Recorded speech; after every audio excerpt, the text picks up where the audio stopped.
মানুহে জনাজাৰ নামাজ সম্পূৰ্ণ কৰিলে আল্লাহৰ অলি আলহাজ কফিলউদ্দিন কাছিমি সাহাবৰ সকলোকে কোনোৱাই চিৰদিনৰ বাবে গুচি গ'ল আমাৰ মাজৰ পৰা আল্লাহৰ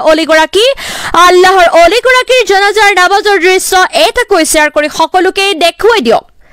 গোটেই অসমবাসী কন্দুৱাই যোৱা আল্লাহৰ অলিগৰাকীৰ ঘৰ হৈছে হুজাই জিলাৰ বৰহাবাৰত আৰু পবিত্ৰ ৰমজান মাহত সকলোকে কন্দুৱাই গুচি যোৱা আল্লাহৰ অলিজনৰ কাৰণে সকলোৱে দোৱা কৰিব